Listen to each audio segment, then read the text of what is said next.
Today we thank Howard University for giving us this opportunity to erect the most beautiful monument that will stand on this campus. All right now. And when we get back here in July, it will be standing on this ground. So my brothers, let's get ready. A Centennial celebration is not a day. It's a year-long celebration. So are you ready to celebrate with me?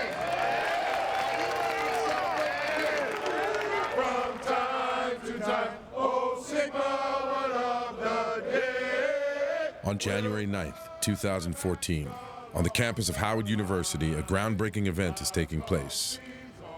Not just any event. A century of men of substance gathered to leave behind a mark of significant accomplishment. Our cause speeds on its way. There you go.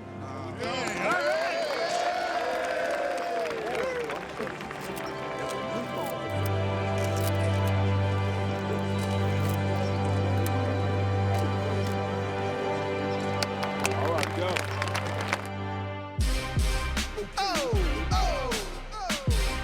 It's the one and only Blue Notes. From the mighty, mighty Alpha, Alpha, Epsilon, Sigma chapter. Inland Empire. Yeah. Phi Beta Sigma Fraternity. Incorporated. And we're gonna do it like this. We be that culture for service and service for humanity. Phi Beta Sigma Fraternity Incorporated family. A part of and apart from when the royal blues in the building. Don't need Columbus short to show you how we keep that feeling. Oh, nobody does it like we do. No way. Nobody moves the crowd like we do. The 20th century is the century that changed America forever. Its social movements rival those not seen since the start of this nation. America's greatest pursuits have been those of freedom, justice, and equality. However, at the same time, America's greatest dilemma has been her racial divide, created out of an institution of slavery that predated the founding of the nation.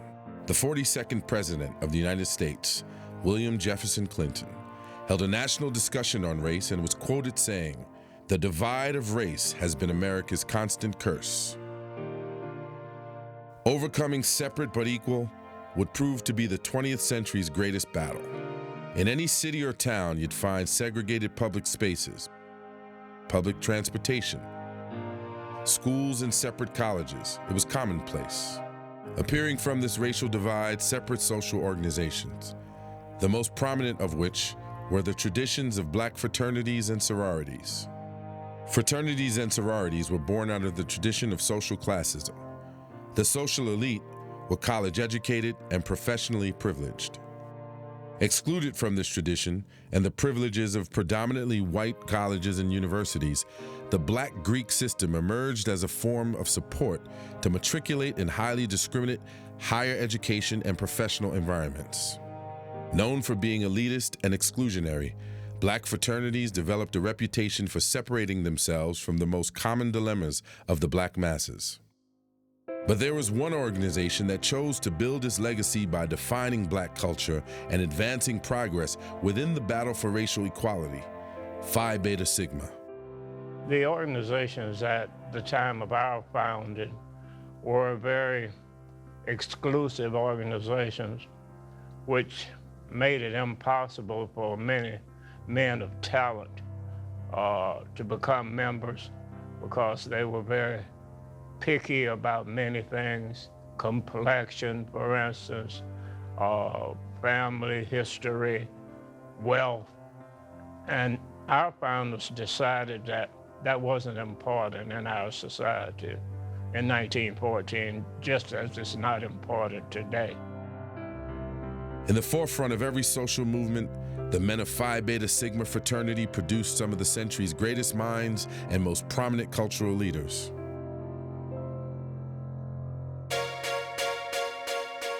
Now a century old, the black fraternity's tradition of partying and stepping has made its way into American mainstream culture. The lighter side of fraternity life is many times overshadowed by its overly published darker side. January 9th, 2014, 100 years later, Sigma men gathered on the campus of Howard University to listen to a direct descendant of one of the principal founders. I bring to you tonight the greetings and sincerest wishes for continued growth and success from the Leonard F. Morse Sr. family. May you continue to honestly embrace the ideals of brotherhood, scholarship, and service. I am sure, looking down upon all of this sea of blue and white and smiling like you would not believe. And I'm, as men of vision, it's hard for me to believe that they could have looked this far to see how this organization would grow and be functional to the purpose that they had in mind. Thousands more of these same men returned in July for a week-long celebration that brought together Sigma members from all over the world.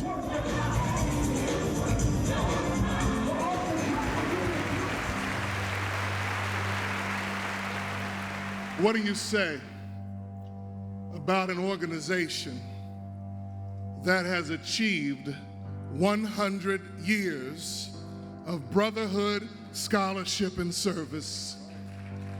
What do you say about an organization that has grown from one chapter on Howard University's campus to 650 chapters across the United States and internationally?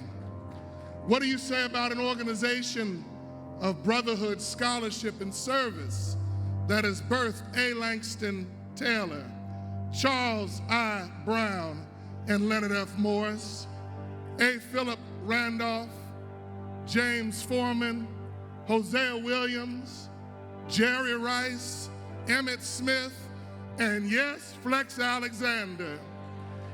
What do you say about an organization that joined together with the Nation of Islam to pull together the Million Man March? What do you say about this great organization? We've come this far by faith, leaning on the Lord, trusting in His holy word. He's never failed us yet. Is there anybody in the building that's excited that Phi Beta Sigma is 100 years old?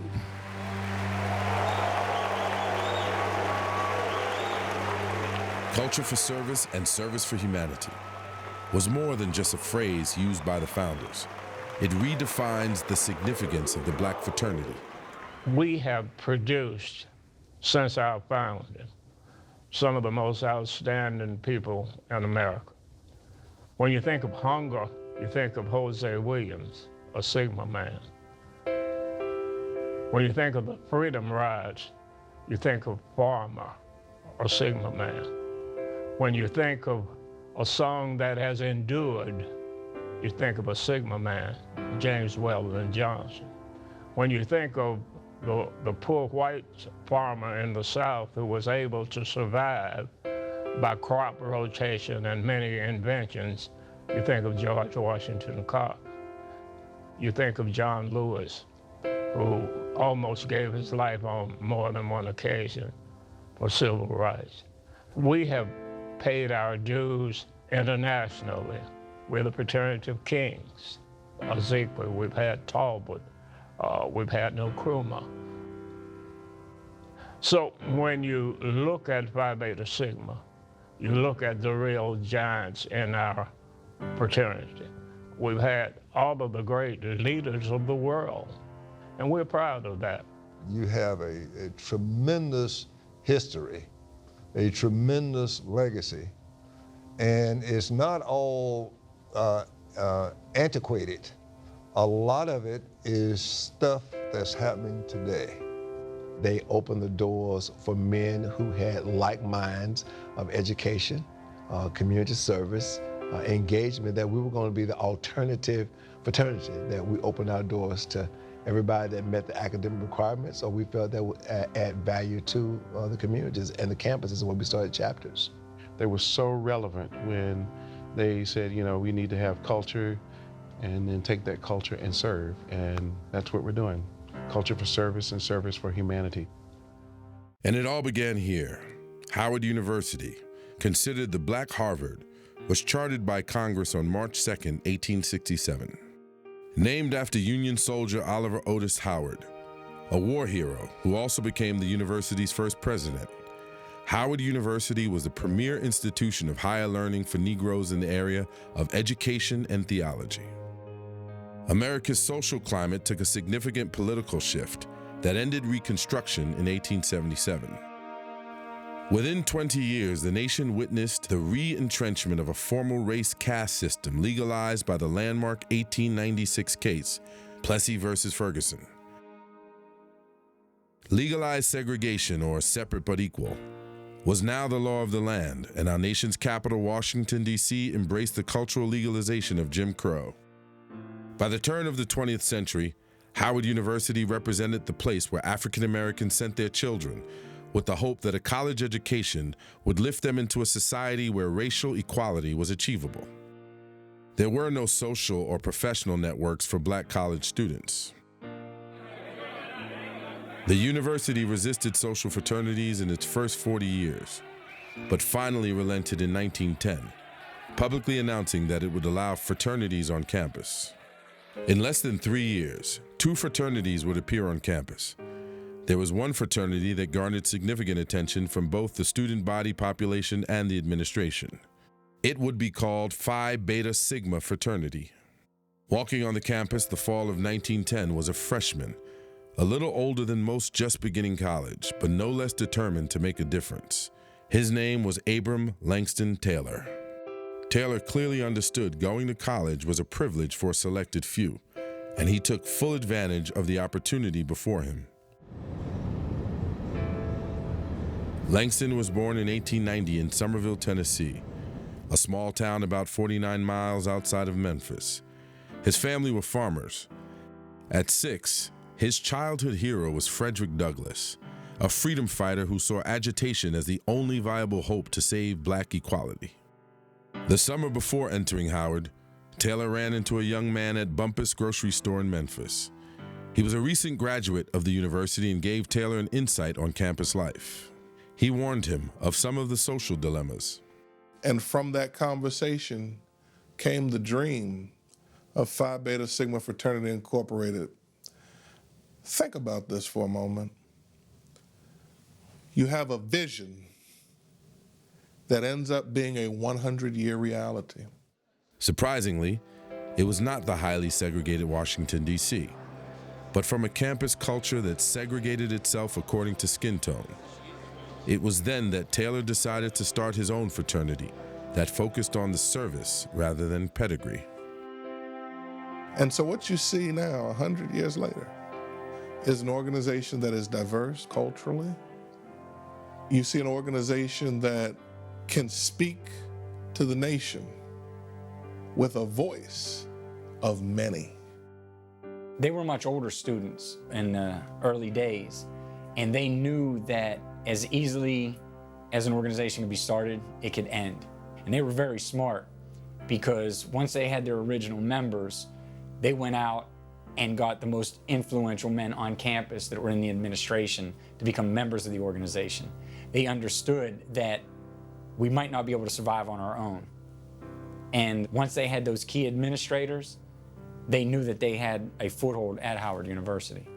In pursuit of a diverse yet like-minded group of men to start his new venture, Taylor called upon the services of a former roommate, Leonard F. Morse. I would say Leonard F. Morse was definitely the epitome of scholarship, graduating with multiple degrees from Howard University. I believe he, at the time of his death, had 6 degrees and was working on a 7th. He was very trained in the classics. He was very serious about his schoolwork. Of course, we know later on he became Reverend Leonard F. Morse, so he was a faith-based man in the AME church. And I think what he provided was that inspiration of scholarship. Young Morse, pursuing a future in theology, was also versed in Greek philosophy and is credited with coming up with the Greek letters. He was the consummate student. Something Taylor also admired was his character and determination. Morse was raised in New Bedford, Massachusetts. He was the first Howard student to earn 2 degrees and 3 years of undergraduate work. It was through the many conversations with Langston at the 12th Street YMCA that convinced them of their shared belief on the direction of the fraternity. They agreed that the fraternity should not be just for social gatherings, but one that made an impact on society. And service would be the foundation on which the fraternity must be built. Once he graduated Howard University, he moved down south through Alabama and he moved through Florida. He chartered at least 9 chapters in Florida alone. Morse's philosophy never wavered. He would go on to expand the fraternity in the 1920s and 30s, chartering at least a dozen chapters throughout the South. He never stopped the scholarship aspect of his life. He became a teacher. He was the dean of Edward Waters College in Jacksonville, Florida. And I think he was an inspiration, scholarship being one of our, principles. That man epitomizes that, and he's something to look up to. Also on campus was the extremely popular and respected Charles Ignatius Brown. He entered the academy in 1907 and graduated in 1910. He then entered Howard University in 1910 and graduated June of 1914. The senior class in 1914 awarded him, the title Most to be Admired. Everyone looked up to him. And A. Langston Taylor was so smart to notice that, choosing him as basically the 3rd founder. Taylor and Morse knew the value of having a person with Brown's qualities. Little is known about Brown's personal life. What is known is that Brown was able to recruit the fraternity's first 9 members. It was Charles I. Brown that was charged with the mission to see where the talents were, to get those men, convince them to go on this journey. 3 Howard undergrads, Abram Langston Taylor, Leonard Francis Morse, and Charles Ignatius Brown, would go on to co-found Phi Beta Sigma fraternity, fashioned on the principles of culture and service. The fraternity's first initiate, A.M. Walker, was the editor of the Howard campus newspaper, the Howard Journal. Because of my grandfather's vision, along with the 3 founding members, I think he was a more humanitarian person. He looked at people, he always talked about looking at the core of people. And at the time I was a young child, I didn't understand what the core of people meant, but he was always interested in the inner person, so maybe a gentleman ahead of his time. Taylor became the fraternity's first national president, responsible for its expansion into the South as far as Texas, and was key in sustaining the organization through World War I. In the fraternity's first history book, Our Cause Speeds On, published in 1957, Abram Langston Taylor was heralded as the greatest name in Sigma. A. Langston Taylor passed on August 8, 1953. A prodigy, Morse would go on to earn 4 more graduate degrees in his lifetime. He served as the dean of both Payne University and Bethel College.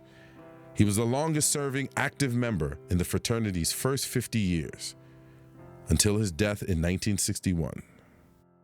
After graduation, Charles I. Brown accepted a teaching position in Manhattan, Kansas. In 1915, he was there to replace a Miss Bertha Pitts. Miss Bertha Pitts was a founder of Delta Sigma Theta at Howard University. In 1917, he chartered Delta chapter at a predominantly white institution. And Delta chapter, of course, is still surviving today, so his contribution was monumental that far west. His last communication with the fraternity was a letter written to Abram Langston Taylor in Washington, D.C. In 1924, where he explained that he was teaching in Kansas. What else was contained in that letter, we're unsure of. After 1924, the fraternity unfortunately lost touch with its 3rd founder. In 1963, the fraternity declared him deceased in time for its 50th anniversary. However, newly discovered Social Security and death records show that Brown may have lived in Philadelphia until his death at the age of 95 in 1981. We probably will never know what happened to him, but we couldn't accept the fact that the man just disappeared. And with technology at our hand, we found several documents that, with coincidence, seemed like it could be our founder. And we started to put the pieces together, and some things really started to make sense. And we actually found some people that knew him, and they were able to talk about him after 1924. It wasn't until we were able to locate a death certificate. And we believe that we are now tracking a gentleman that is deceased, but at least we're able to identify him, and we believe that he very well may be Charles I. Brown. During its centennial, the fraternity was in the final stages of confirming Brown's final resting place. These three men built the foundation of this century-old organization, men of substance and men of stature that would impact America in significant ways. In 1914, outside the gates of Howard, Phi Beta Sigma fraternity found itself in the middle of global and national conflict. Within 2 years of its founding, the nation was on the brink of war.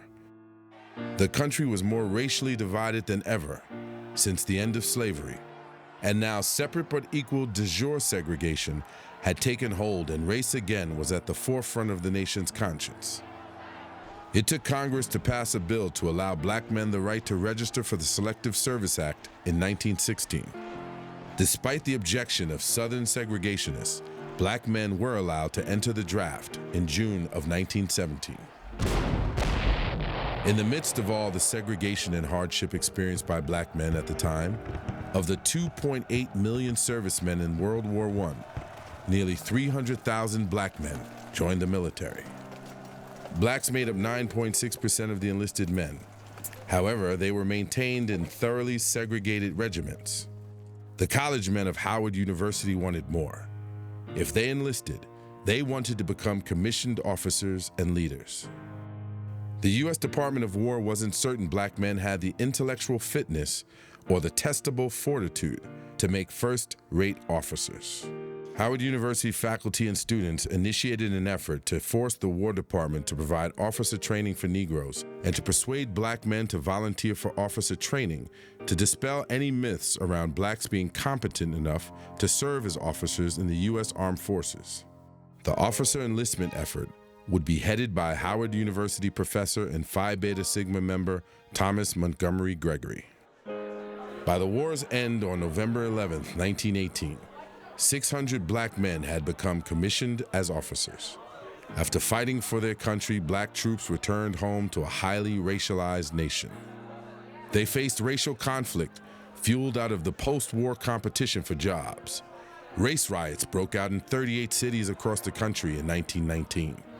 NAACP Field Secretary and Sigma member James Weldon Johnson termed this period the Red Summer of 1919. It was the first riots in the nation in which blacks sought to defend themselves. 28 black men were lynched in public in just the first 6 months of 1919 alone, including 7 black veterans still wearing their uniforms.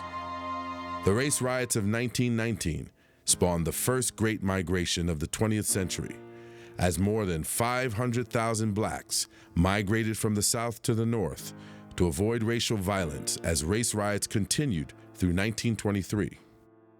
Concerned over the government's silence and blatant disregard of African American life and community, another Sigma man took to the national stage to express his concern at the dedication of the Lincoln Memorial.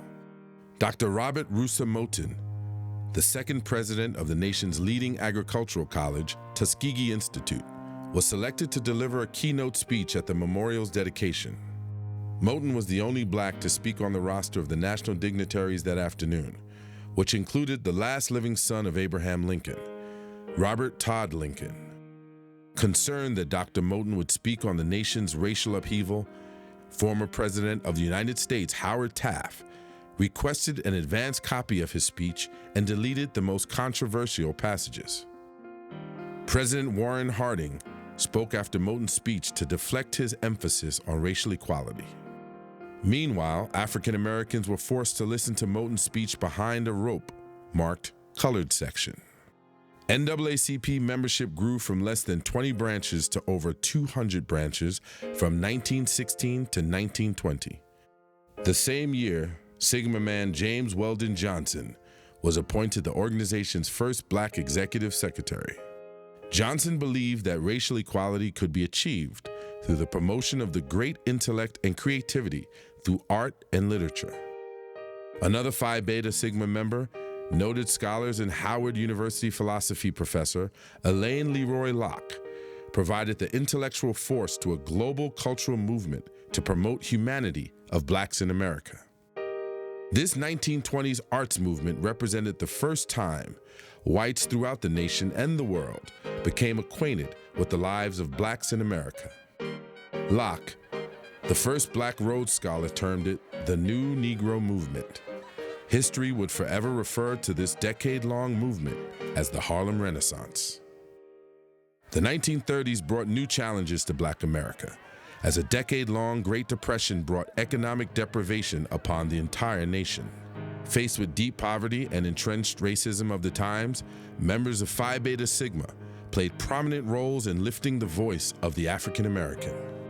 In politics, black folks who had historically voted with the party of Lincoln began to slowly shift toward the Democratic Party's New Deal to address their social, economic, and political concerns.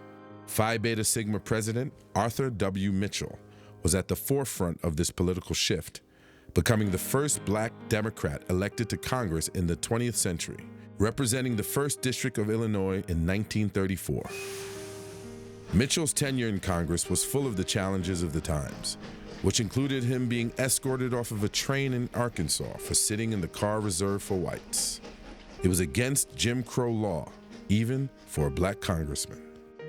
Congressman Mitchell, himself a lawyer, sued the United States government, Interstate Commerce Commission, and the state of Arkansas for unequal treatment based on his race. The U.S. Supreme Court ruled unanimously in his favor in the case of Mitchell versus the United States, ruling that separate but equal went against Mitchell's 14th Amendment rights, thus reversing a lower court decision. This case was 13 years before the landmark 1954 Brown decision. Another Sigma man, former Fisk Dean Ambrose Chevalier, was appointed Assistant Commissioner in the Department of Interior's Office of Education by President Herbert Hoover in 1930, a post he retained under President Franklin D. Roosevelt. Dr. Chevalier was later named to Roosevelt's Federal Council on Negro Affairs, a group of prominent blacks in government that advised the president on policy issues around African Americans during the Great Depression. This group became known as Roosevelt's Black Cabinet. President Roosevelt called on Sigma man and Tuskegee scholar-inventor, Dr. George Washington Carver, to educate farmers in the South to use his crop rotation methods. Dr. Carver's science taught farmers to abandon their soil-depleting crops of cotton and replace them with soil-enriching crops like peanuts, peas, soybeans, sweet potatoes, and pecans. Dr. Carver received the Roosevelt Award for restoring Southern agriculture. George Washington Carver died on January 5, 1943. President Roosevelt honored Carver with a national monument dedicated to his life of groundbreaking accomplishments. President Harry S. Truman signed a congressional resolution declaring January 5, 1946, George Washington Carver Day, making Dr. Carver the first African American to have a federal day named in his honor. From their very start, Phi Beta Sigma Fraternity identified men of destiny. Sigma men were making their mark on the 20th century through education, scholarship, and social justice. And it was just the beginning.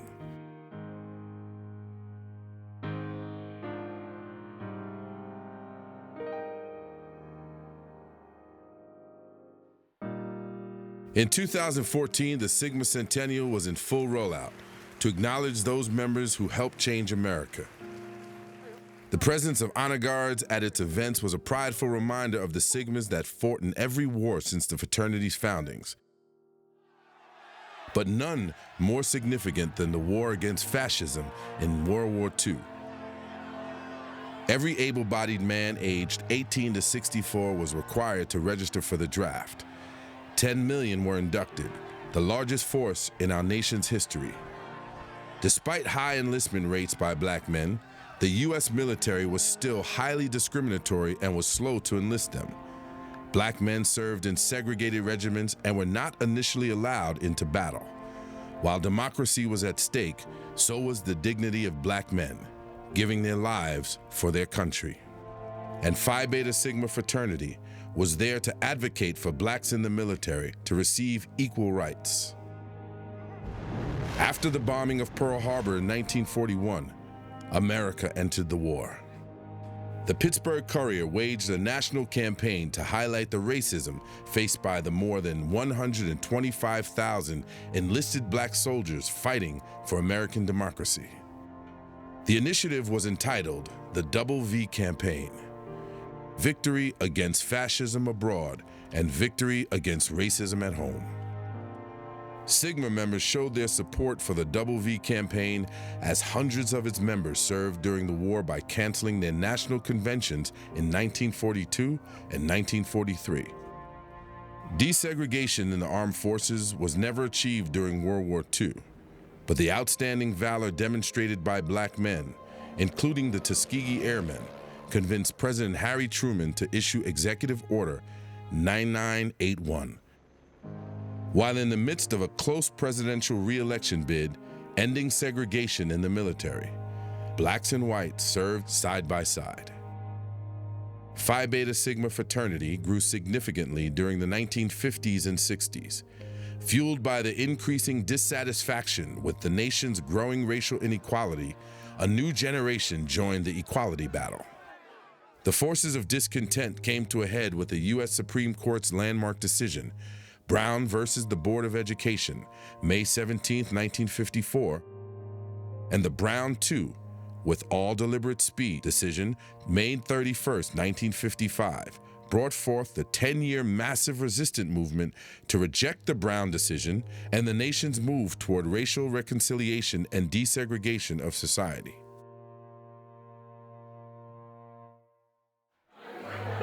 Phi Beta Sigma Fraternity took the opportunity of the Centennial to recall this period and address the issues of the day. For the brothers of Phi Beta Sigma and Zeta Phi Beta. While participating in the 50th anniversary of the March on Washington, Phi Beta Sigma not only recognized the historical contributions of its members A. Philip Randolph and John Lewis, but also made an effort to address the current-day issues of voter suppression and political disenfranchisement. Televised coverage of the fraternity-hosted town hall meeting on Capitol Hill focused on the importance of A. Philip Randolph's contributions to the civil rights movement and in organizing the March on Washington. Negroes want the same things that white citizens possess, all of their rights. They want no reservations. They want complete equality, social, economic, and political. And no force under the sun can stem and block and stop this civil rights revolution which is now underway. Pleasure now to present the moral leader of our nation, one who has conducted a massive moral campaign in the southern area of the nation against the citadel of racism, Dr. Martin Luther King, Jr. The last living member of those who spoke that day, Congressman John Lewis, shared his insight. It was not just black folks, it were white folks, it were Asian American, Hispanic, and it came from all over America. Social Action, one of the fraternity's primary programs for 80 years of its 100-year history, encourages the members to be involved in social issues and engaged in their communities. And as I look at the 6 core things they talked about 80 years ago when Social Action became an important program, Jim Crow, and then I think about stop and frisk in New York.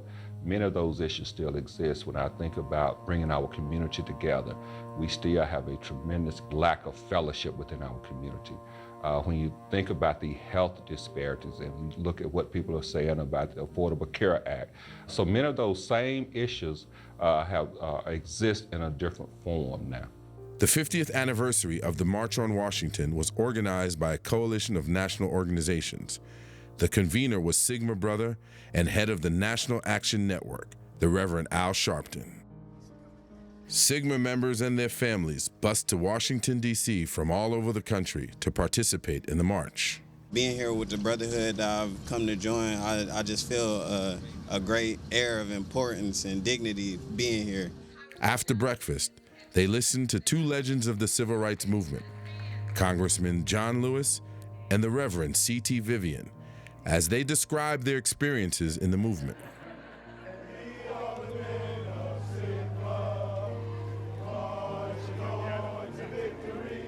The Recreation March was well attended with over 200,000 people paying tribute to the day that changed America. Phi Beta Sigma and Zeta Phi Beta brought forth a proud representation of the blue and white family. America watched as Sigma's 34th International President, Jonathan A. Mason, took the podium.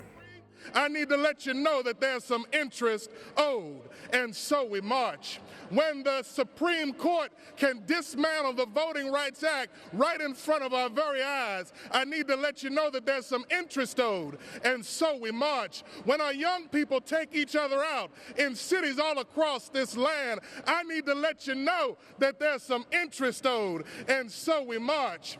As we march, we're going to get tired, we're going to get weak, and the road might get a little long, but be encouraged by that old Negro spiritual. Be not dismayed, whate'er betide. God will take care of you. Beneath his wings of love abide. God will take care of you. God bless you, and so we march. Another significant moment was watching the only living speaker of the original march, Congressman John Lewis, where he stood 50 years earlier to remind the audience that the fight was not over. We march today for jobs and freedom, but we have nothing to be proud of. But hundreds and thousands of our brothers are not here, for they're receiving starvation wages or no wages at all. While we stand here, there are sharecroppers in the Delta of Mississippi who are out in the field working for less than $3 a day, 12 hours a day. While we stand here, there are students in jail on trump-up charges. Our brother James Farmer, along with many others, is also in jail. We come here today with a great sense of misgiving. It is true that we support the administration's civil rights bill. We support it with great reservation, however. Unless Title III is put in this bill, there's nothing to protect the young children and old women who must face police dogs and fire hoses in the South while they engage in peaceful demonstration. And instead of going to the White House to confer with then-President John F. Kennedy, Lewis witnessed the current President of the United States, Barack Obama, join the children of Dr. Martin Luther King Jr. to pay homage to the significance of this moment in the nation's history. Almost 200 years after those words were set to paper, a full century after a great war was fought and emancipation proclaimed, that promise, those truths, remained unmet. And so they came by the thousands from every corner of our country. Men and women, young and old, blacks who longed for freedom and whites who could no longer accept freedom for themselves while witnessing the subjugation of others. If the 50th anniversary of the March on Washington was one of the high points of the Fraternity Centennial Anniversary rollout, without question, Sigma's low point was the loss of the fraternity's patriarch, the Honorable Demetrius Newton. Newton was the oldest living past president of the fraternity and a national symbol of how far the South had come. His hometown, Birmingham, Alabama, was once the most racially segregated city in America, with more unsolved bombings than any place in the nation.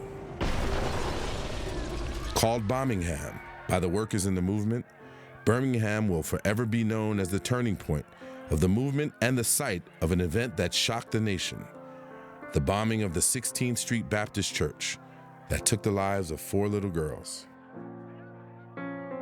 Demetrius Newton was a classmate of Dr. King, who stayed with him when he came to Birmingham and introduced him to his wife, Coretta, while they were all graduate students at Boston University.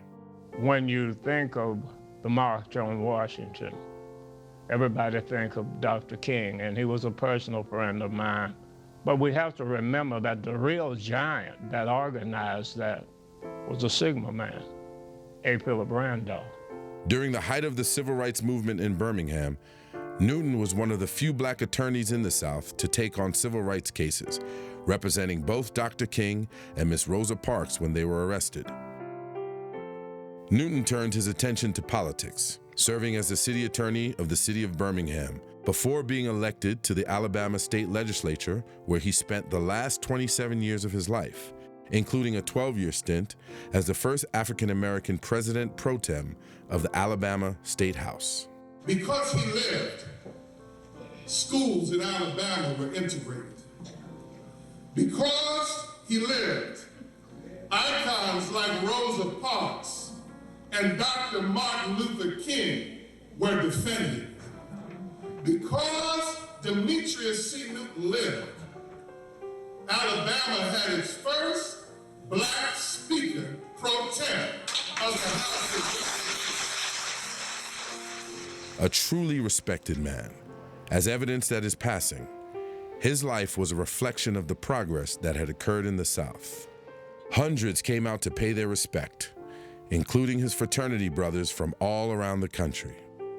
In a strange twist of fate, Newton was laid to rest on September 14th, the day before the city was preparing for the 50th anniversary, its darkest moment, September 15th, 1963, a day seared in the memory of the nation forever.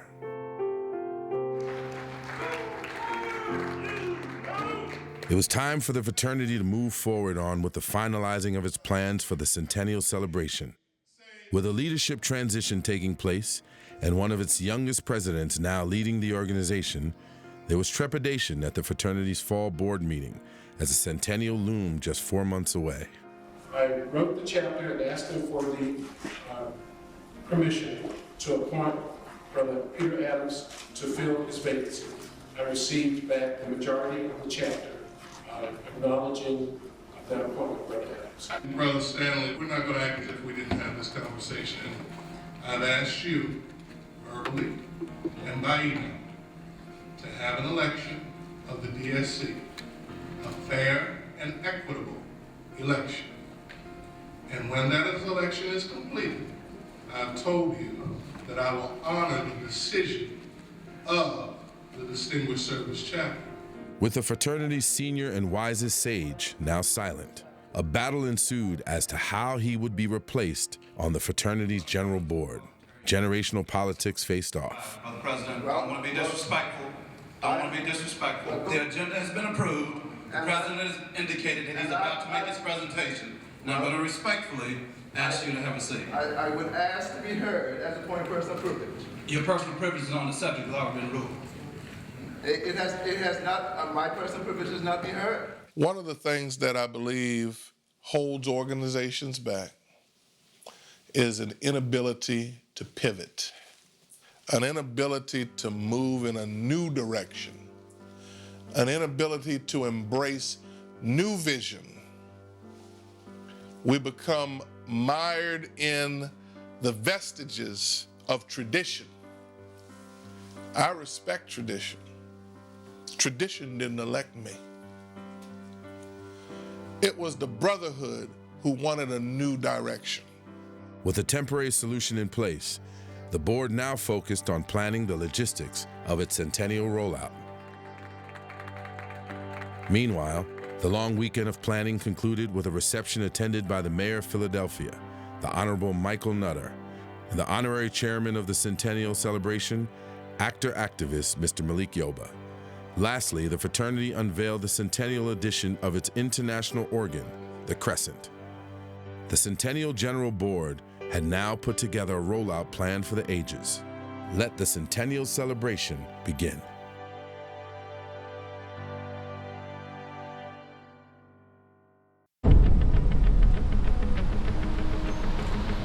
On the last day of the first 100 years, fraternity president Jonathan Mason arrives in New York with his leadership and media teams for an evening of interviews to promote Sigma's Centennial celebration to the world.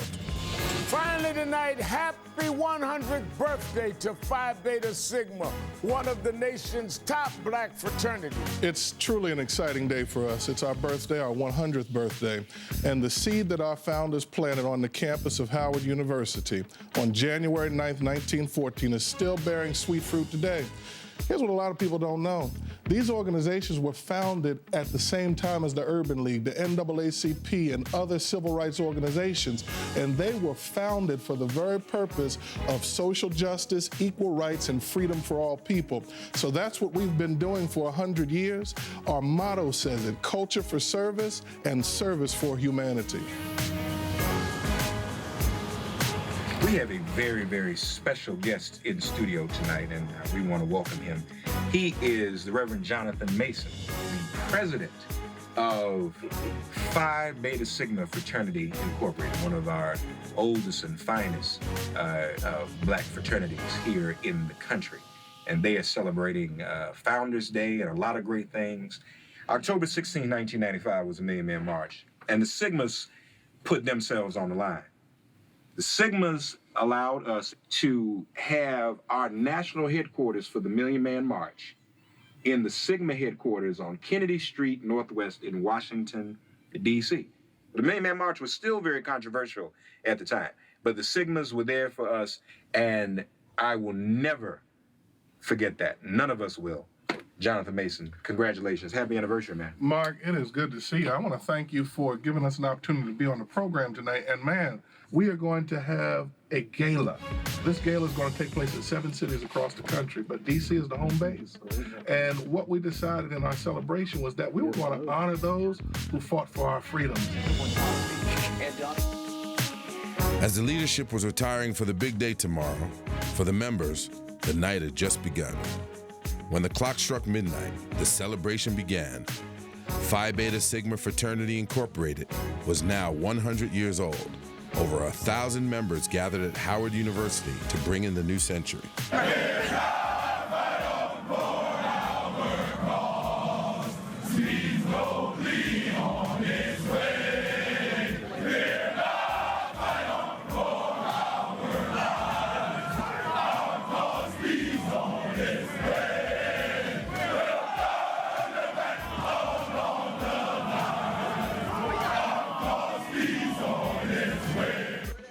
Meanwhile, back in New York, over 200 members gathered at the Sheraton Hotel for an early morning march over to Rockefeller Center. Phi Beta Sigma was preparing to announce its centennial celebration to the world, appearing on the popular Today Show. Airing at the 8 a.m. hour, President Jonathan Mason announces to the world that Phi Beta Sigma is 100 years old. Phi Beta Sigma was founded January 9, 1914, and we've been committed to serving our communities all along. We come from a great legacy, and we are the men of Phi Beta Sigma Fraternity. He then presents honorary member and Today co-host Al Roker with his official Centennial jacket. Right now, show the world that you love the blue and white. There you go.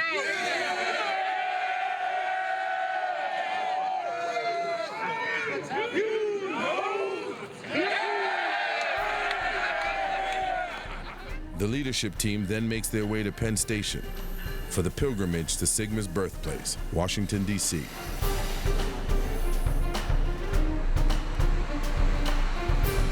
January 9th today signifies the men across the 100 years standing on the rich history that we have. We're able to pull from all different walks of life to make Sigma what it is today. At 1:15 Eastern Standard Time, Sigmas worldwide pause for a moment of silence and prayer for its founders. Still in transit, the leadership team gather in a circle on the train for a moment of prayer. In Chicago, the popular Steve Harvey Show took a moment to salute Phi Beta Sigma.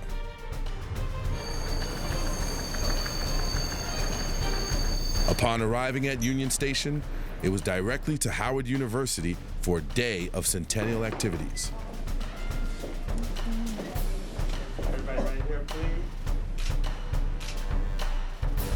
We are excited for this monument, and when we get back here in July, it will be standing on this ground. Throughout its Centennial celebration rollout, Zeta Phi Beta provided a constant presence and a grand show of support to its brother organization. Its Grand Basilisk, Mary Bro Wright, was front and center with her brothers. Because on these grounds, in the spring of 1919, a lover strolled along the wrong walk, around the reservoir. And Arizona Cleaver made history. And Dr. Frederick, let me be perfectly clear that on that date, January the 16th, 1920, Zeta Phi Beta Sorority and Phi Beta Sigma Fraternity Incorporated became the first and only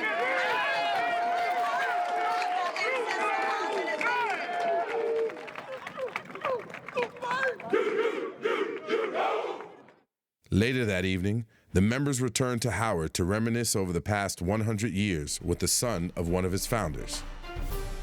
Then it was time to celebrate in the Black Fraternity's movement tradition with the Centennial Night Step Show.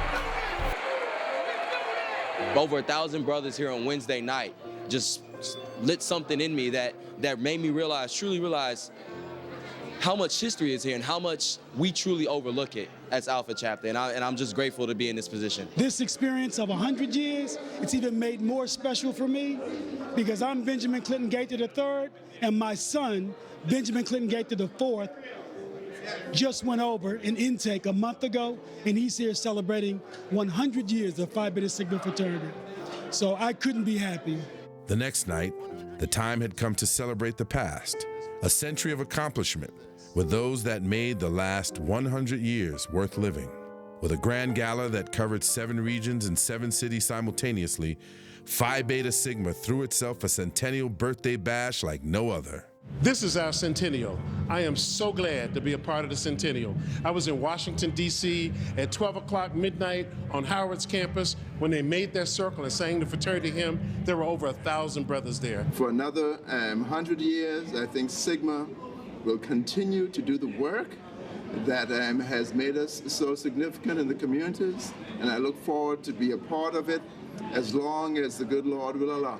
It's an honorable event where we can come together as a brother around the nation and celebrate what Phi Beta Sigma means to not only us as brothers, but what we have done in the community. Very, very proud to be able to celebrate 100 years with the fraternity, and just excited about everything that's going to be happening from now until we go to D.C. in July. I believe in changing lives through service.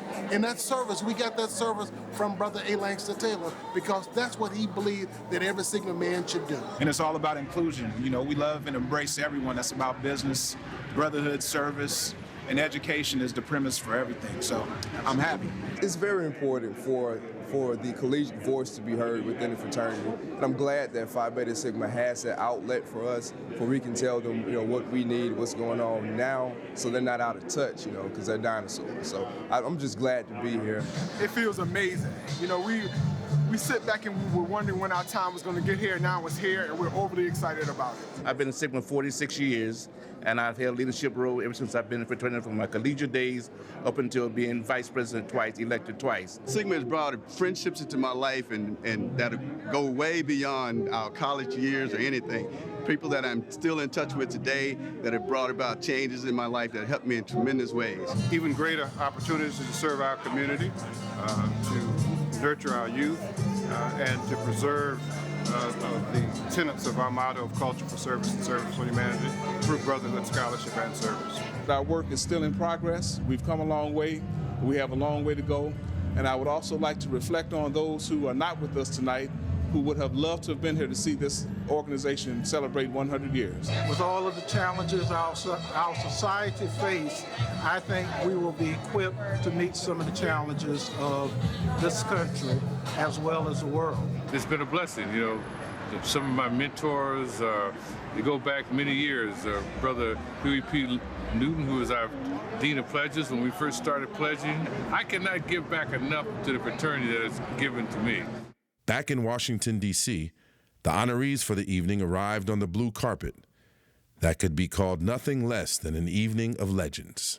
The enthusiasm, the excitement, the joy, the pleasure of knowing that through the years, Phi Beta Sigma Fraternity and Zeta Phi Beta Sorority Incorporated have formed a bond that has lasted 94 years for us and 100 years for Phi Beta Sigma Fraternity. One legendary honoree who symbolizes what Phi Beta Sigma has represented throughout its existence capsulized exactly what this evening meant. I feel deeply honored but blessed to be honored by this fraternity, my fraternity, our fraternity. It's a long history. You know, 100 years, that's a long time. It's a long time. And the brothers, the group that came along many years ago, they left something that we must cherish and continue to build on. I'd like to thank and welcome you as we open the doors into the next 100 years of service to the world. Sit back, relax, and have a good time. And remember, there's something special going on in Phi Beta Sigma Fraternity Incorporated. Over 150,000 men in 700 chapters, and a commitment to brotherhood, scholarship, and service. Phi Beta Sigma Fraternity celebrates 100 years of culture for service and service for humanity.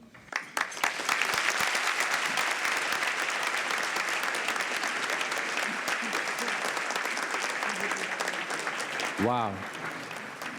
Wow. Wow.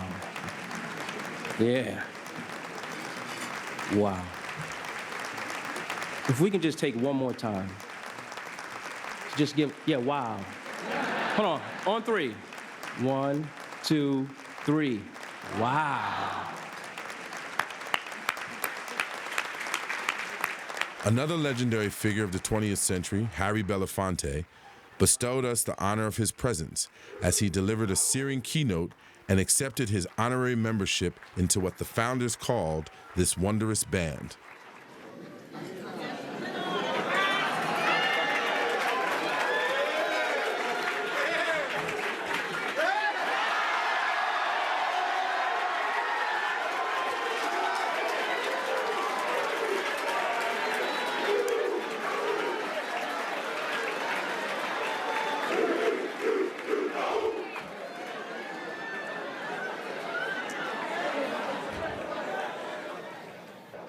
What I like about having been inducted into the fraternity is not just the ego of it, the joy of it, the boastfulness of it, but because of what it says it stands for, community. If this fraternity and all of the men who are a part of it live up to its credo, then I think we must take time out and say, what are we doing for our children specifically?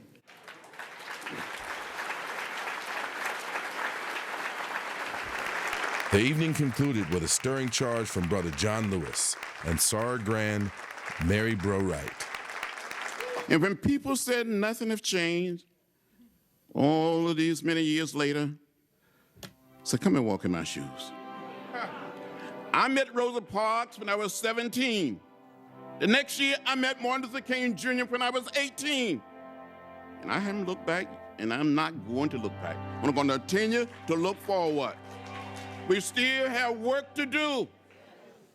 And to all of the brothers, find a way to get in the way.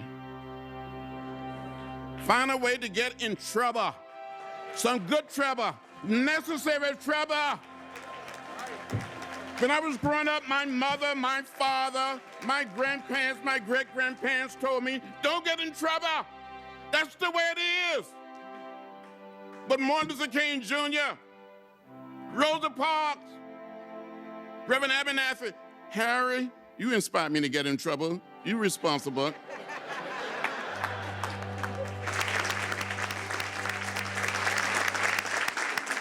Remember, when we meet our Maker, he will not say, what colors did you wear, baby? Or what fraternity or sorority did you join? But he will say, what did you do to help my people?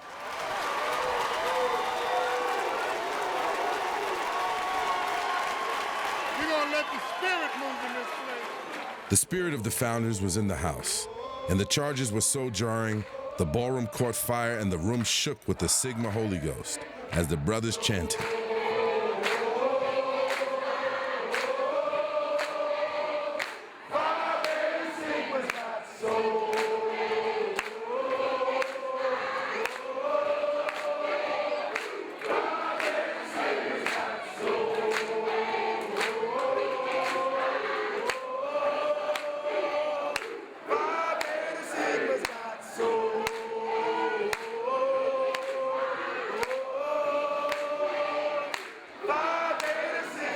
The mood was so powerful, the attendees danced well into the night as legends of Sigma history signed the fraternity's history book well into the early morning. It was an evening for the ages. With the anniversary celebration behind them, the fraternity reshifted its focus back to the business at hand, its regional meetings, its national programs, and the challenges of running a 21st century fraternity. The issues confronting the Black fraternity movement are not unique to the public perception to the Greek system in general. The emphasis on education and mentoring. The fraternity's primary focus the last 3 decades provided the intellectual force to promote Blacks in America. Obviously, all our founders were educators in their own right. They all went on and pursued advanced degrees, and they felt that education was the key to success. It allows our organization to begin to focus much more on mentoring and leadership development, while at the same time, allowing those young men to be recognized and to be rewarded for the things that they do positively. In light of the fact that we see so many of our young men either going to prison or dropping out of school. And this is why, for me personally, our education program I'm very passionate about, and I do believe all men of Sigma should be proponents and advocates of education. I think that if we continue to do that, we can accomplish those goals that were set out in the 50s by one of our former national president, Dr. Paulette Moore. Are fraternities relevant in the 21st century? And with relevancy comes growth. The expansion of Sigma in the Great Lakes region, because nobody knew who we were, started taking place in the late 60s. The first group of chapters that were chartered were the Delta chapters, Delta Rho, Delta Chi, Delta Omicron. Then the next wave was under Frank W. Brown, taken in the time of 1970 to 1973. Then in 1974, when Chester W. Riley became the regional director, his mission was to go to all the predominantly white schools at the time. And in his administration, we chartered 33 undergraduate chapters. And in my administration, I chartered 33 chapters. So I always say that I was instrumental in the chartering of 61 chapters. And that was the golden age of Phi Beta Sigma, in my opinion, because we had a group of brothers that were doing the same thing all over the country. We were one of the first fraternities to cross the Mason-Dixon, one of the first. And you think about where we are today, almost 100 years later, sustaining our membership internationally, over 700 chapters. And you think about where we are, and then you start pondering, what do the next 100 years look like? Legacies play an important part in keeping the fraternity tradition alive. Dr. Cheryl Gilbert II recounts how his father, Dr. Sherrill Gilbert I, instilled the blue and white within him at an early age. I was a Sigma when I was 5, I think, going to all the conclaves and especially around St. Louis, all the Sigma things that happened, I was there. So there wasn't any question about whether I was going to be a Sigma by the time I got to college. As the cultural tradition and leadership opportunity attracts younger members, service to the membership is key to retaining members. As we grow and the resources expand, the services provided to the brothers have to expand. It's a more demanding market. It's a more demanding job now. One of the main things that really stood out to me was actually in going through that research, figuring out that the first president of Nigeria, Brother Nnamdi Azikiwe, was a member of Phi Beta Sigma that had cultural heritage. Due to the fact that my parents immigrated to the United States from Nigeria in 1989, it definitely shows that Phi Beta Sigma has roots, and I can really connect on a spiritual and cultural level with the organization because the history is rich. From the conception, Arthur Clark, the first collegiate brother to be president of Phi Beta Sigma fraternity. So to me, it's always a reminder that our organization was started by collegiate brothers, and that's very important. One of the ways that the fraternity has sought to promote growth is by becoming more diverse. For a half-century, Phi Beta Sigma has attracted the interest of non-Black members. One of the first, Dr. George Iggers, attracted national attention when he became the first white member for the South to join a Black fraternity. Since the 1990s, more non-Black members have sought membership. How has it challenged the perception of Sigma being a predominantly African-American organization?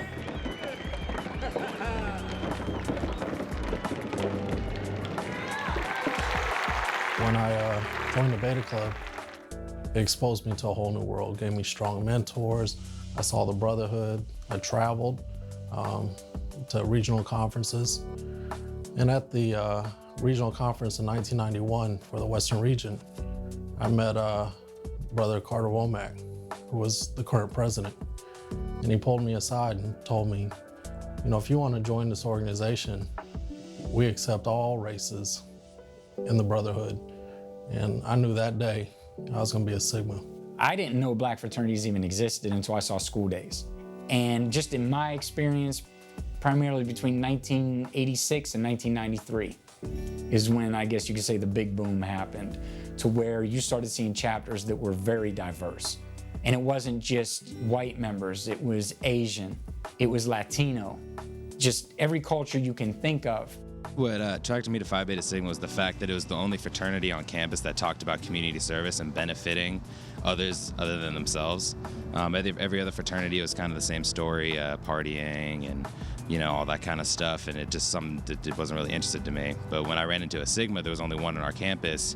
He told me it was about community service, it was about helping others and doing stuff like that, and I did it in high school, and that's pretty much what sold me on it. Once I did find out that predominantly African Americans were a part of Phi Beta Sigma, and that was so much part of our history, there was no issues for me at all. It was not such as, oh, do I need to join a quote-unquote Black frat? It was, these brothers are about community service, we're about brotherhood, and most importantly, scholarship. Why would we impose Jim Crow on ourselves because we can do it because the organization is predominantly ours? That makes no sense in a social sense. So I will always defend our diversity because I think it's important. The idea should be that we serve the global humanity. It's a culture of service for all human beings, pretty much, and that diversity that we do have, through by having a few brothers here, there, a few sprinklings of people who are not historically, don't identify as being Black. I think that's a great strength to Phi Beta Sigma. It's gonna be a huge strength to us as we go on to the 21st century. Phi Beta Sigma fraternity's long-standing commitment to diversity is genuine and hadn't gone unnoticed when the 42nd President of the United States, Bill Clinton, accepted an invitation to become an honorary member. I'm very pleased to become an honorary member of Phi Beta Sigma fraternity. Throughout my life, I've always strived to exemplify the vision of the fraternity's founders, the Honorable Brothers A. Langston Taylor, Charles I. Brown, and Leonard F. Morse. I am very honored to join the great Sigma men such as Dr. George Washington Carver, A. Philip Randolph, Dr. Roderick Page, and my great friend John Lewis, with whom I had the pleasure of working closely during my presidency. I'm honored to associate with men of such great culture and commitment to service to humanity. So God bless the brotherhood of Phi Beta Sigma Fraternity, and God bless America. But the biggest challenge facing all fraternities today are the negative public perceptions of hazing. Hazing injuries and deaths have made fraternities social stigmas on college campuses, threatening both college institutions and the fraternities themselves. It had become an epidemic on the college campuses, and many of the presidents of those institutions wanted something done, and they wanted it done right away. That was the period we had our first large lawsuit in Atlanta, and that lawsuit, was an eye-opener for our organizations, because we were really hit pretty hard by the court system. When I was National Legal Counsel from 2003 to 2005, we had 0 lawsuits. Part of that was because I went around the country and we educated brothers. We did workshops on risk management. We had a legal team in all 7 regions where those attorneys were trained in how to educate the brothers. We have adopted a zero-tolerance hazing policy, and we enforce that on several different levels. If you're caught hazing in Phi Beta Sigma, you can be expelled from the fraternity. The other threat would be parties. Partying is part of what undergraduates like to do every weekend, and that causes significant challenges in terms of lack of protection at the parties as well as uninvited guests. So those 2 items or areas are the significant threats to the continued viability of Phi Beta Sigma. Phi Beta Sigma Fraternity has been a leader in the campaign against hazing. It announced its national campaign against hazing at the National Press Club in 2012. I say that this desire for the good old days to come back will be the death of our organization. And the seed that A. Langston Taylor, Charles I. Brown, and Leonard F. Morris planted will not be destroyed under my watch. As the 21st century has experienced a significant cultural shift around sexuality, definitions of gender have challenged the traditions of fraternities around manhood and womanhood. As an organization, we have to also recognize that we have differences, whether the individuals are gay, whether the individuals are straight, whether or not the individuals have different goals and aspirations, because all of those things are encompassed in who we are. Conversation about my sexuality always occurred in the organization. And I proved my leadership as a person in the organization that delivered and got things done. I'd like for someone to share with me a time when there were no gay men in Phi Beta Sigma, when there were no gay men in any of the other Greek letter organizations. They've always been in our organizations. You asked me how we've handled the taboo subject. I don't think any of our organizations have handled it well, because I think many are scared to have the conversation. We were the only fraternal organization that had a contract and sponsorship with the Center for Disease Control with our program called The Conversation Among Brothers, that forced brothers to, 1, get tested, have conversations about the HIV/AIDS epidemic, because as we all know, the epidemic is not just tied within the gay community. It's an epidemic that's killing our people at a higher rate than ever before. And now as we look into the next century, if you look at the reports from the Center for Disease Control, the highest group that's being impacted by HIV and AIDS is the group from ages 13 to 22. So we really got to have that conversation with our young men, our Sigma Beta Club, and people in middle schools and high schools to really educate their parents and that demographics about safe sex and safe sex practices. So we have to have the conversation. And we have to bring everyone together under the umbrella of Phi Beta Sigma, understanding that there is a way for all of us to represent this organization in a manner in which all of our founders would be proud. Despite the battle to remain relevant and the challenges to combat the vestiges of tradition, Phi Beta Sigma has never lost sight of its accomplishment of surviving and sustaining for 100 years. It was finally time to celebrate the fraternity Centennial in miraculous splendor with all its members.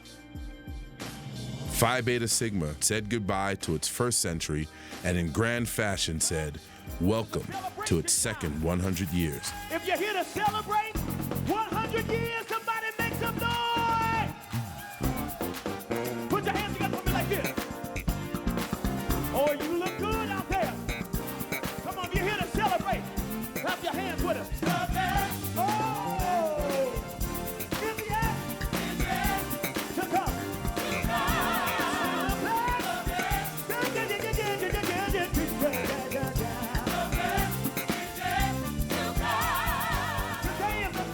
The celebration started with the fraternity making a major announcement to partner with President Barack Obama's Black Male Mentoring Initiative, My Brother's Keeper.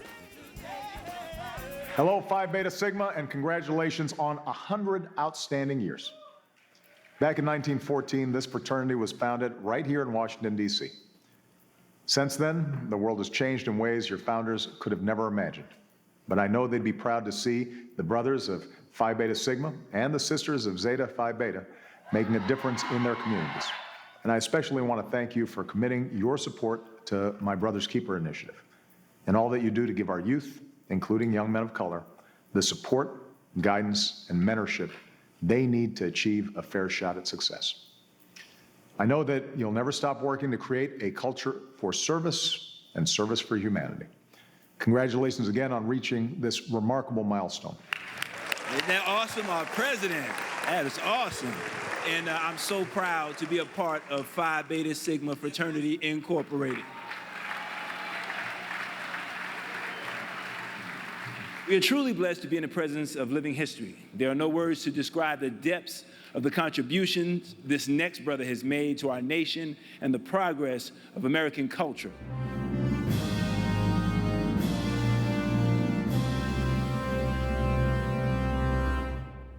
"100 years ago, there were restaurants we were banned from eating in. Yet, despite that, men came together and said, we are going to be brothers, and we are going to excel toward excellence. We come this far by faith, leaning on the Lord, trusting in His holy word. He never, from the outhouse to the White House, He never failed us yet. Thank you, God. Is there anybody in the building that's excited that Phi Beta Sigma is 100 years old?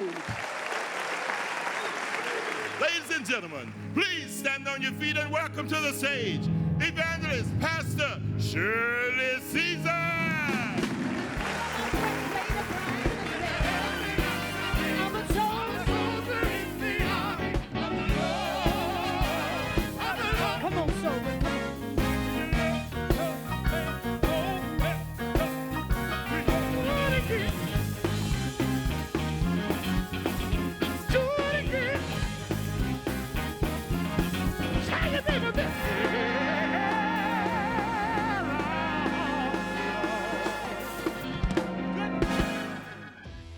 Phi Beta Sigma Fraternity's celebration sought to mix the past with the present.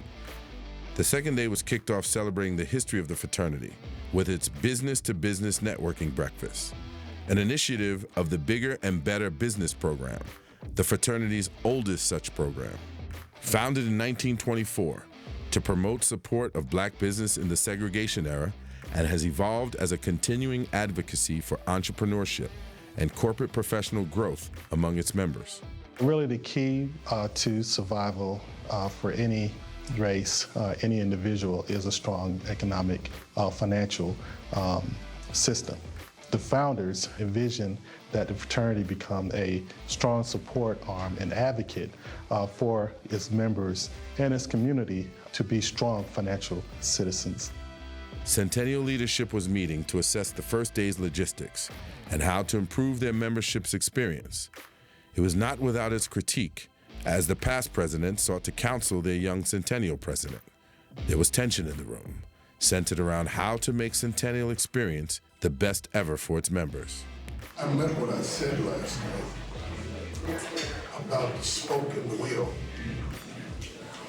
Each of us are nothing more than a spoke in the wheel. This is just my turn. And we've all had a turn to lead this organization. With an agreement to move forward in a unified front, all the presidents signed a Bible to go into the fraternity's time capsule to be opened in the year 2114, the fraternity's bicentennial. Then it was time to prepare for the Centennial Week's most serious and solemn occasion, the Omega Chapter and rededication ceremony. The Omega Chapter is the fraternity's lasting tribute to its deceased brothers who passed away in the preceding year.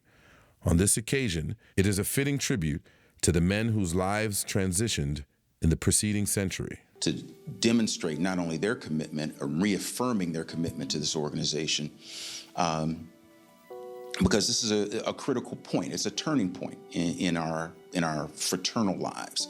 So we got to make this happen. We got to make our Centennial celebration the greatest thing that has ever occurred in the history of Phi Beta Sigma in terms of these kind of acknowledgments. There will be no photography during the ceremony. We have official photographers to do this, and even those official photographers, once President Mason comes to the podium, there will be no more filming, and that means that even the official video. The rededication ceremony is where the fraternity members rededicate themselves to the ideals on which the fraternity was founded. Both ceremonies are sacred to the fraternity's purpose and are practiced with the utmost seriousness. I call the name of our revered founder, Abram Langston Taylor, and light the candle of Brother Taylor. To light the candle of his father, Brother Decatur Morris. Somebody's calling my name.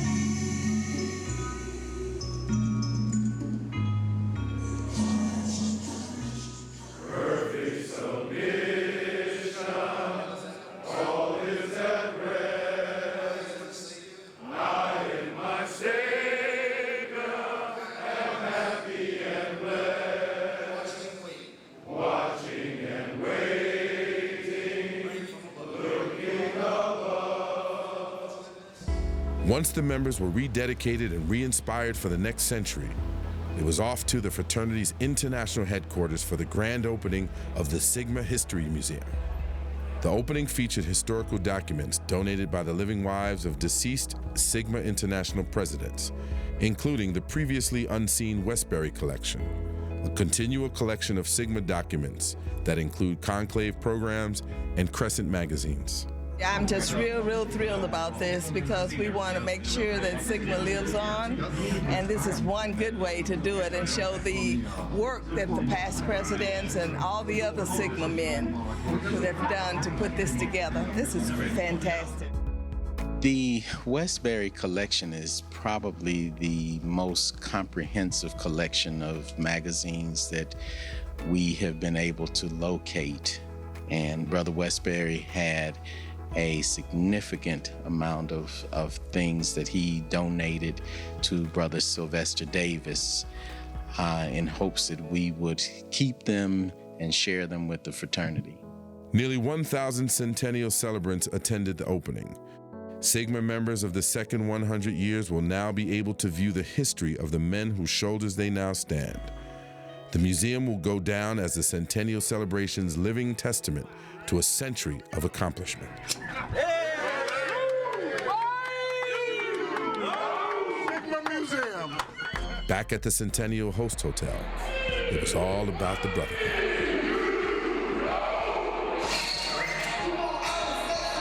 From day party concerts to cigar lounges, to hall parties to hip-hop concerts, featuring artist and Zeta Phi Beta member Selena Johnson, Sigma brother MC Nice and rapper Wale, and the ever-popular step competition.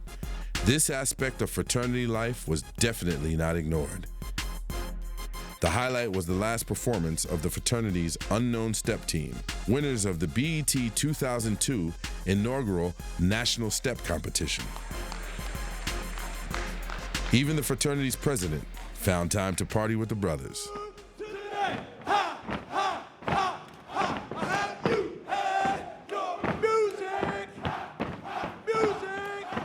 It was a party to be remembered. Despite the late night socializing, the brothers were up early the next day for a very special moment. For 94 years, Phi Beta Sigma fraternity has had a constant companion in the Black Greek movement. A sister organization it assisted in organizing at Howard University. Once founded by its 5 pearls, Zeta Phi Beta sorority and Phi Beta Sigma fraternity put in their respective constitutions that they would be brother and sister for life, the only constitutionally bound organizations among the Divine Nine. For nearly a century, this bond has endured. On this morning during Sigma's Centennial celebration, Zeta Phi Beta sorority would take time from its international convention to pay homage to its brother's centennial anniversary.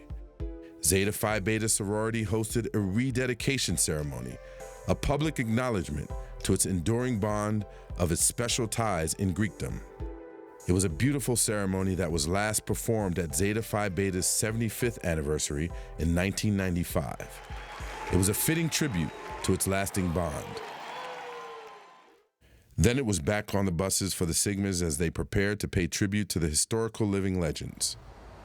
Without further ado, I would like to introduce to you our international historian who will moderate our first panel of past presidents and past executive directors, Mr. Mark Pasich. The Legends Roundtable was a highlight of the Centennial, as 8 living presidents and 3 living executive directors sat on the same stage on the same panel, the first time in the fraternity's history. The panel replicated a similar event that occurred during the Sigma's 50th anniversary celebration, where the 7 living presidents recounted the fraternity's first 50 years. A special guest joined the stage, Miss Elaine Doerr, the widow of the fraternity's longest surviving servant leader, Brother William E. Doerr, served alongside her husband during the fraternity's growth years, where the two of them managed the fraternity's administrative operations for over 30 years. It is a fulfillment for Bill, for all that he worked for, to see the fraternity achieve this centennial celebration. That there is a headquarters in Washington, and he worked every day toward building Phi Beta Sigma fraternity. In the fraternity's second 50 years, he was Mr. Sigma. In 1995, the fraternity international headquarters was named William E. Doerr Jr. Building in dedication to his life of service. With history in the room, international historian Mark Pasich led an engaging conversation on the trials and triumphs of Sigma's past 50 years. And one of the things that just frustrated the heck out of me was when I would meet with undergraduates and many of them, and their inability to really just hold a good, decent, down-to-earth conversation with me. Well, a great influence came to me from John Westbury. Obviously, I never thought about seeking the highest office in our organization. I was more focused on building on my career. It was John Westbury that said to me, Brother Thomas, you need to start looking up, because I really believe that you can be the next president in this region. And as a result of that, I was influenced by him. He continued to push me to be a forefront. And here I am today. Everyone on this stage who served in this role realized the hard work that goes in to what we do. Prior to serving, but you really work your hardest when you're in that role. It's a very, very tough position. I decided that I was interested in becoming executive director, having worked as regional secretary with Brother Bill Dorr. Brother Dorr showed that he had tremendous will to make Sigma better. Please understand that you have one president as an immediate supervisor, that you have 100,000 brothers who you work for, and you have to always understand that part of your job is not only to execute that particular office, but also to serve the membership. I believe if you do the job, if you concentrate on doing the job that you have, the brothers will tell you where they want you to go. Whenever I lend my time and whatever God-given talent I have to an enterprise, I want it to be the best. So that's why I've been a continually active member, financial member of this fraternity since day one, December 8, 1968. For the first time in the history of Phi Beta Sigma, when every president of the NPAC organizations there, the NAACP president, the Urban League president, Dr. Dorothy Height, everybody showed up for the first time in history to support Phi Beta Sigma because our focus was expanding and branding our image. Before the 70s, late 60s, 70s, black men did not go to white campuses. Then all of a sudden now we got all these black men going to white schools. The interesting thing about Phi Beta Sigma is that the brothers don't mind telling you exactly what they want and exactly when they want it. Our jobs were to make sure that we were responsive to the request. A second Legends Roundtable was held to recount Phi Beta Sigma's involvement in the 20th century civil rights struggle. Moderated by Centennial history book author and Sigma documentarian Dr. Anthony Asadullah Samad, the panel recounted the advocacy of the past 50 years, led by Sigma men. And in 1943, we organized an organization in which for the first time, white students from the University of Richmond and black students from Virginia Union got together. And one thing which happened at the end of that, I joined Dr. King in 1959. I worked with him for 10 years of his work, the last 10 years of his national work, and then I worked with his daddy for the next 16 years. And my interest was, how do we create the foundation for our own economic independence so that we don't have to bow down to anybody but the Lord? NAACP couldn't make it work past Kansas, right? See, the real reason we had the things moved is because Martin took us to the South, and nobody could go south. States' rights and all that, right, meant that we were doing very little that made the difference. Then we could all get on, then we could all ride, then we could all move forward. And until finally we got the things we wanted in the beginning. I'm a member of the Phi Beta Sigma today because I believe in the Phi Beta Sigma.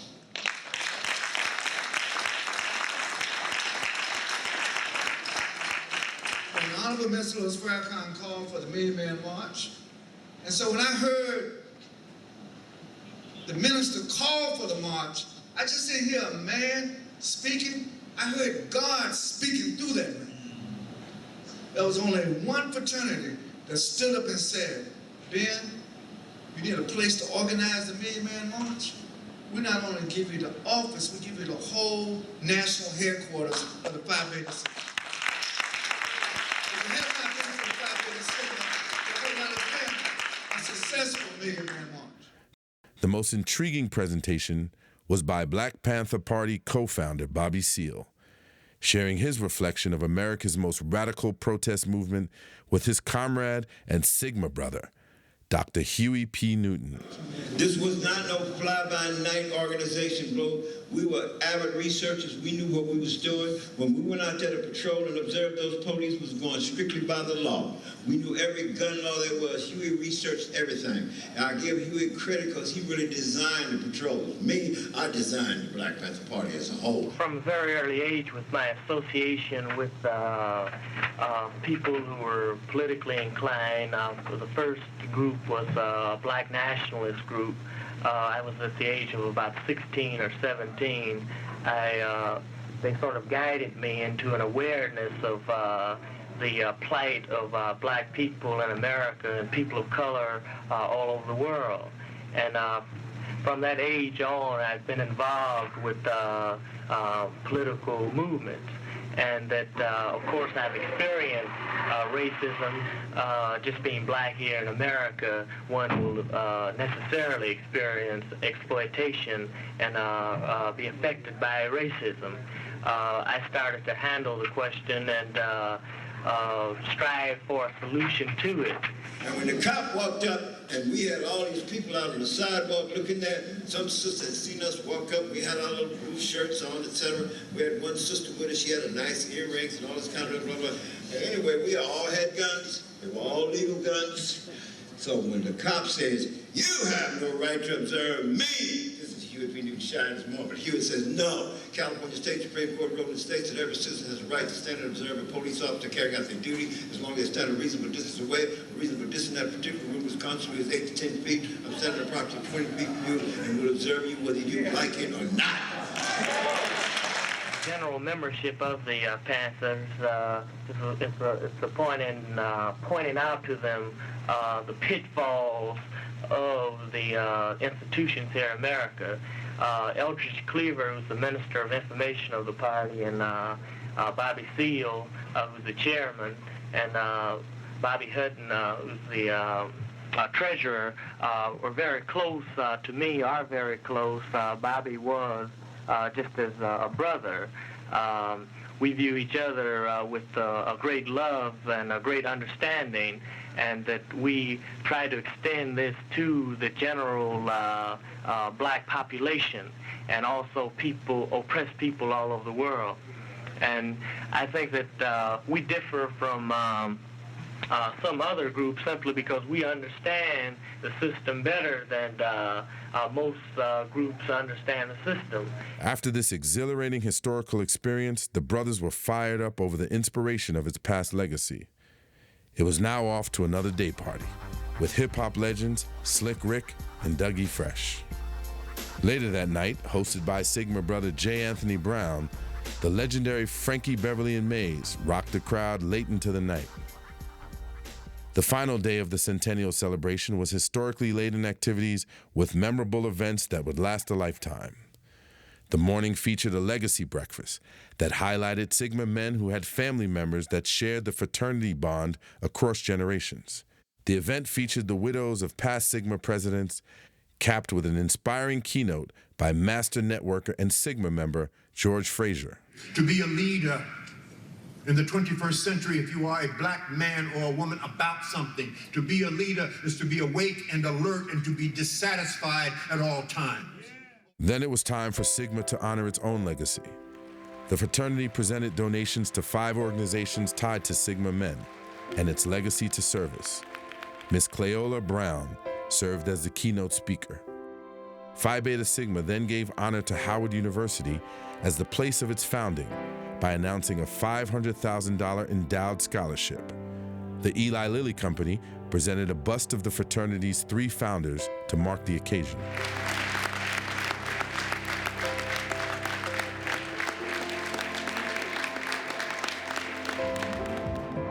Now it was time for the Centennial's greatest moment, to unveil and dedicate a monument in honor of the fraternity, its founders, and its members of the first 100 years. An estimated 12,000 members of the blue and white family descended on the quad for this significant moment. One final fitting permanent tribute to the ideal that was started 100 years ago on this very campus. One that will stand the test of time, signaling the fraternity's recognition of its century of long achievement. You boy! You protected us for over 100 years. God, we thank you right now. And God, we dedicate this monument as a symbol of your love and commitment and service to all humanity. We had a 5-year countdown beginning in Jacksonville to Brother Morse, then in Kansas City to Brother Brown, and then in Memphis to our prime founder, A. Centennial. And then came Phi Beta Sigma. And with Sigma on this campus, all of a sudden there was an organization with the community center motto, our now famous Culture for Service and Service to Humanity. Who did that? We did that. It was an afternoon that will be seared in the memories of those present forever. We just released 100 pounds.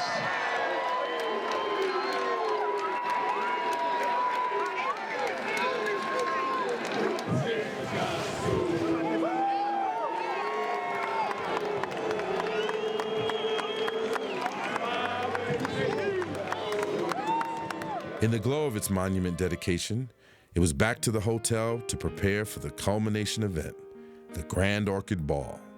Before this final Centennial celebration, there was one last piece of business the fraternity had to take care of.